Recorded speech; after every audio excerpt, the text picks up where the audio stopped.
Hi guys, today we're reading Neville Goddard, Feeling is the Secret, Chapter 1, Law and its Operations. The world, and all within it, is man's conditioned consciousness objectified. Consciousness is the cause as well as the substance of the entire world. So, it is to consciousness that we must turn if we would discover the secret of creation. Knowledge of the law of consciousness and the method of operating this law will enable you to accomplish all you desire in life.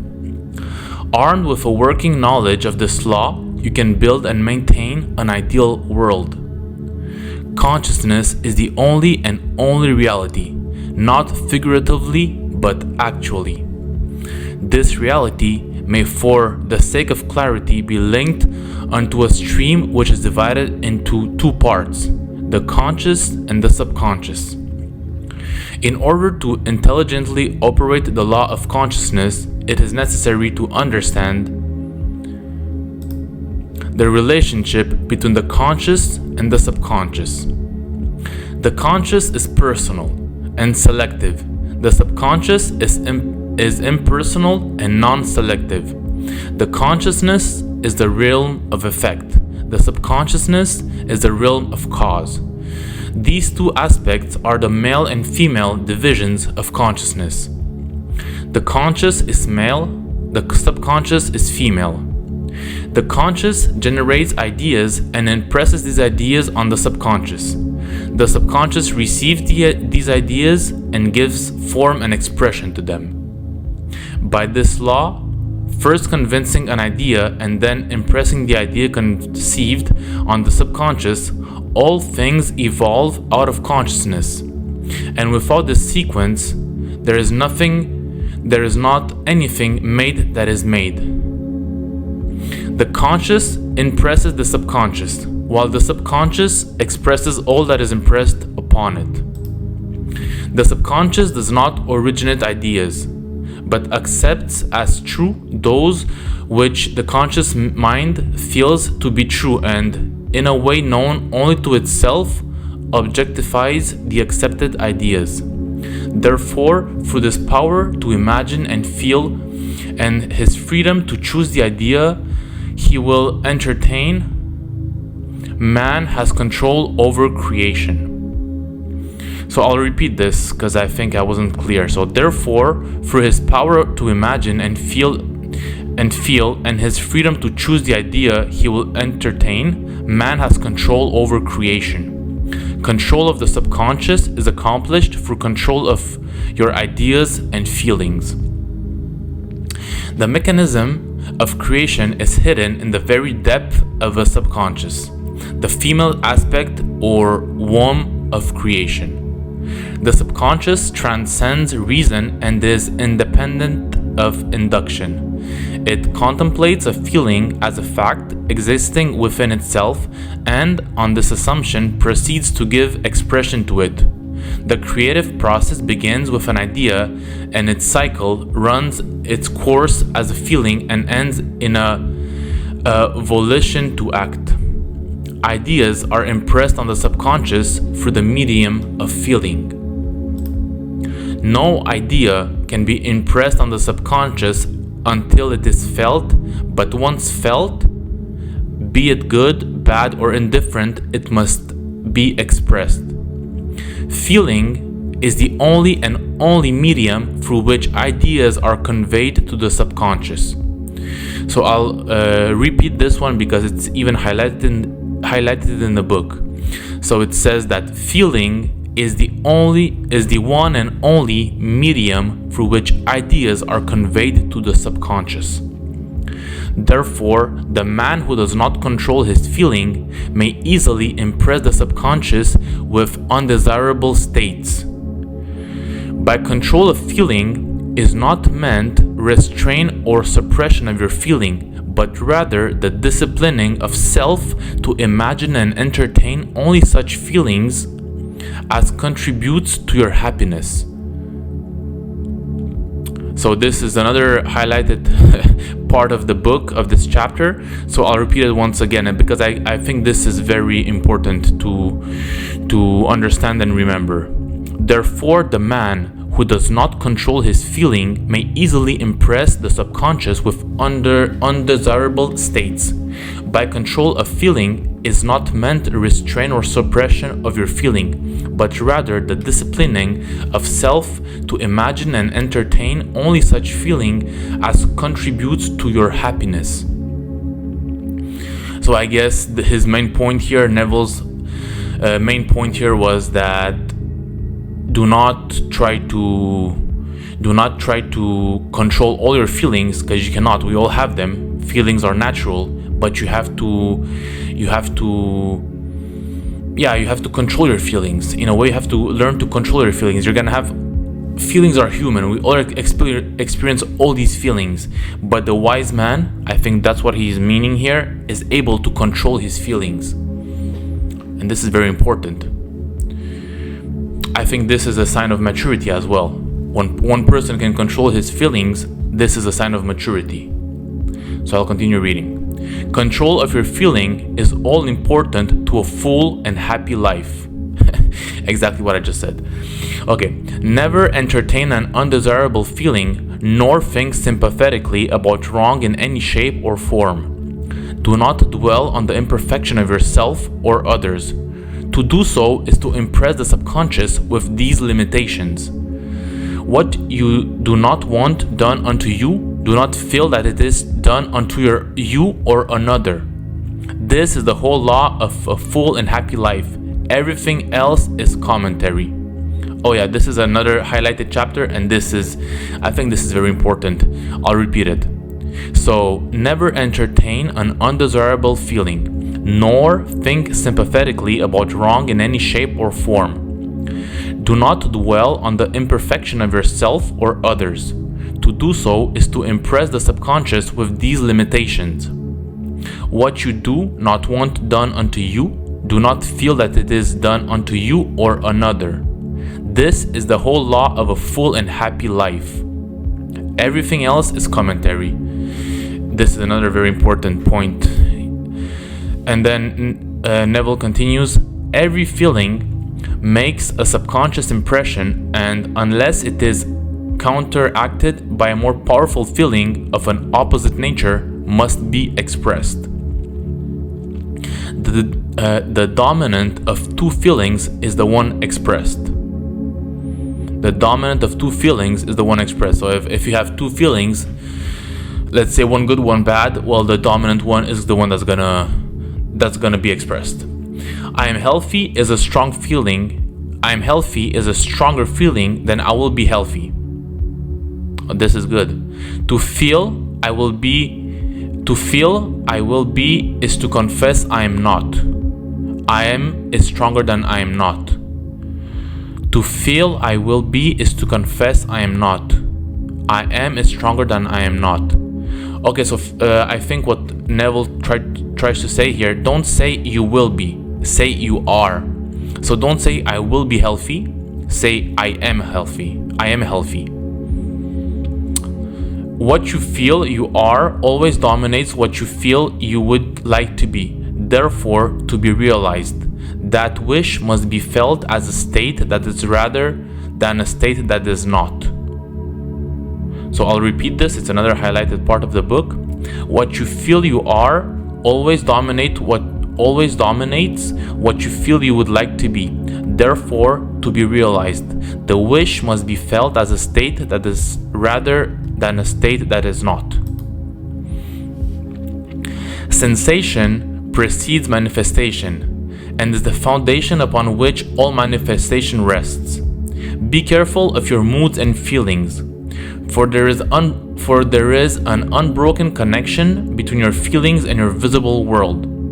Your body is an emotional filter and bears the unmistakable marks of your prevalent emotions. Emotional disturbances, especially suppressed emotions, are the cause of all disease. This is good, I'll repeat this. Emotional disturbances, especially suppressed emotions, are the cause of all disease. To feel intensely about a wrong without voicing or expressing that feeling is the beginning of disease. This is in both body and environment. Do not entertain the feeling of regret or failure for frustration or detachment from your objective results in disease. Think, feeling only of the state you desire to realize.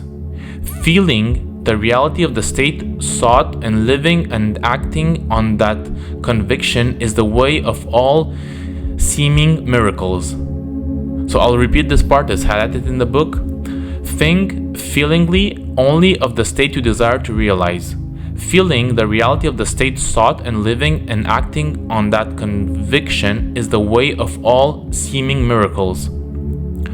All changes of expression are brought about through a change of feeling. A change of feeling is a change of destiny. Oh, this is good. I'll repeat this part.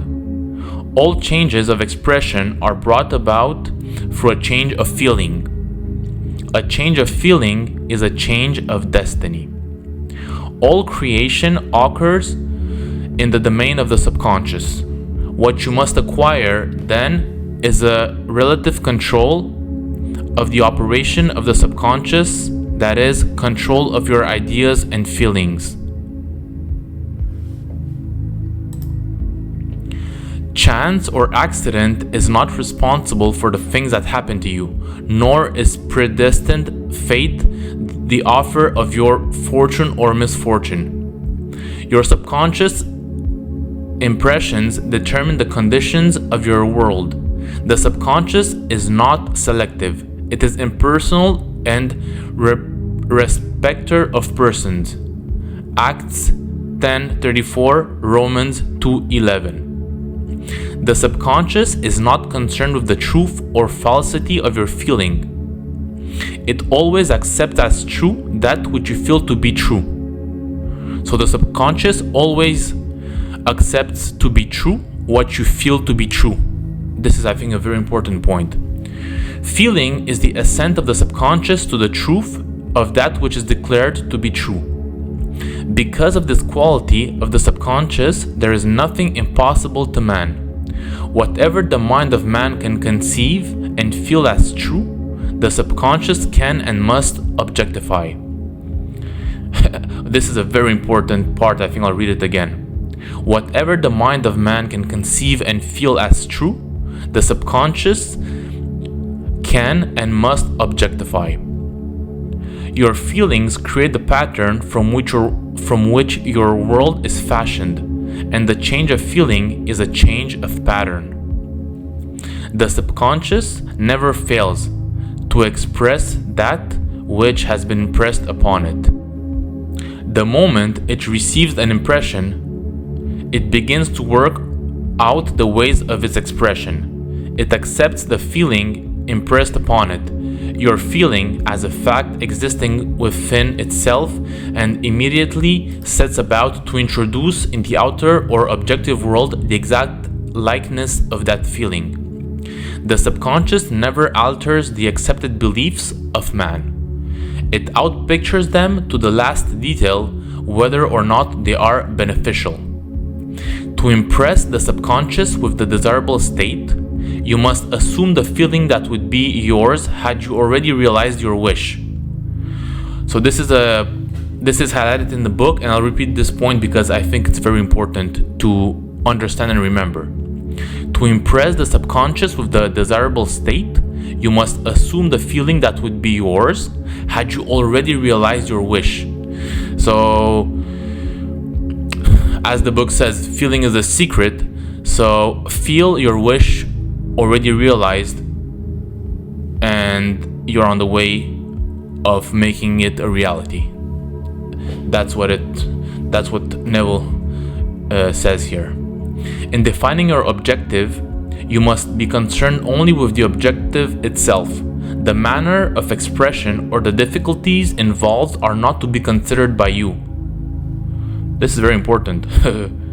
To think feeling to think feeling on any state impresses it on the subconscious. Therefore, if you dwell on difficulties, barriers, or delay, the subconscious, by its very non-selective nature, accepts the feeling of difficulties and obstacles as your request and proceeds to produce them in your outer world.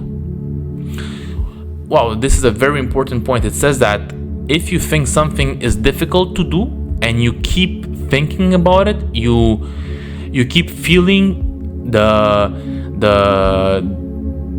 difficulty in what you're about to accomplish, well, that's what you're going to bring in your outer world. So don't think about it. Just think about your end result and feel as it is already accomplished. The subconscious is the womb of creation. It receives the idea unto itself through the feelings of man. It never changes the idea received, but always gives it form. Hence, the subconscious outpictures the idea in the image of likeness of the feeling received. To feel a state as hopelessness or impossible is to impress the subconscious with the idea of failure. Okay, I'll repeat this because this is very important. To feel a state as hopeless or impossible is to impress the subconscious with the idea of failure. You see, this point is something very important that Neville says. So in other words, your world is defined by the limits you give yourself. So if in your head you say, "Oh no, this is impossible. I will never be able to do this." Well, you just put the limit on yourself. That's what this means to what you can accomplish. Although the subconscious faithfully serves man, it must not be inferred that the relation is that of a servant to a master, as was anciently conceived. The ancient prophets called it the slave and servant of man. Saint Paul personified it as a woman and said the woman should be subject to a man in everything. Ephesians 5:24, also 1 Corinthians 14:34, Ephesians 5:22, Colossians 3:18, and Peter 3:1. There's also verses from the Bible in this in Neville's book. The subconscious does serve man and faithfully gives form to his feelings. However, the subconscious has a distinct state for compulsion and responds to persuasion rather than to command. Consequently, it resembles the beloved wife more than the servant. The husband is head of the wife. Ephesians 5:23 may not be true of man and woman in their earthly relationship, but it is true of the conscious and the subconscious, or the male and female aspects of consciousness. The mystery to which Paul referred when he wrote, "This is a great mystery," 5:32, "He that loveth his wife loveth himself," 5:28, and "They two shall be one flesh," 5:31, is simply the mystery of consciousness. Consciousness is really one and undivided, but for creation's sake it appears to be divided into two. The conscious, objective, or male aspect truly is the head and dominates the subconscious, subjective, or female aspect. However, this leadership is not that of the tyrant but of the lover. So, by assuming the feeling that would be yours were you already in possession of your objective, the subconscious is moved to build the exact likeness of your assumption. Your desires are not subconsciously accepted until you assume the feeling of their reality. For only through feeling is an idea subconsciously accepted, and only through the subconscious acceptance when is it ever expressed? Another very important point here. It is easier to ascribe your feeling to events in the world than to admit that the conditions of the world reflect your feeling. However, it is eternally true that the outside mirrors the inside. As within, so without. As above, so below. As below, so above. As within, so without. As without, so within. Correspondence, the second of the seven principles of Hermes Trismegistus. A man can receive nothing unless it is given him from heaven. John 3:27. And the kingdom of heaven is within you. Luke 17:21. Nothing comes from within. All things come from within. Nothing comes from without. All comes from within, from the subconscious. It is impossible for you to see other than the content of your consciousness. Your world in its every detail is your consciousness objectified. Objective states bear witness of subconscious impressions. A change of impression results in a change of expression. The subconscious accepts as true that which you feel true, that which you feel as true. And because creation is the result of subconscious impressions, you, by your feeling, determine creation. You are already that which you want to be, and your refusal to believe this is the only reason you do not see it. Another highlighted point, I'll repeat it. You are already that which you want to be, and your refusal to believe this is the only reason you do not see it. To seek on the outside for that which you do not feel you are is to seek in vain. For we never find that which we want, we find only that which we are. So I think Neville's point here is don't try to realize things which you don't think you are, because you must feel it inside yourself and then you will become it. If you don't have the feeling, you could go search for anything, you could try to be anything, but you won't be able to become that which you want if you don't already have the feeling inside you that you are. In short, you express and have only that which you are conscious of being or possessing.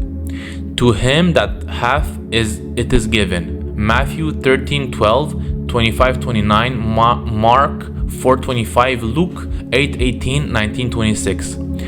Denying the evidence of the senses and approaching the feeling of the wish fulfilled is a way to the realization of your desire. So I'll repeat this part, it's highlighted in the book. Denying the evidence of the senses and appropriating the feeling of the wish fulfilled is the way to the realization of your desire. So let go of whatever you see around you and just feel that what you want is already true. This is what is meant here. Mastery of self-control of your thoughts and feelings is your highest achievement. This is highlighted, I will repeat it. Mastery of self-control of your thoughts and feelings is your highest achievement. However, until perfect self-control is attained, so that in spite of appearances, you feel all that you want to feel, use sleep and prayer to aid you in realizing your desired states. These are the two gateways into the subconscious. So this was chapter 1, guys. So next video I'll do chapter 2, sleep.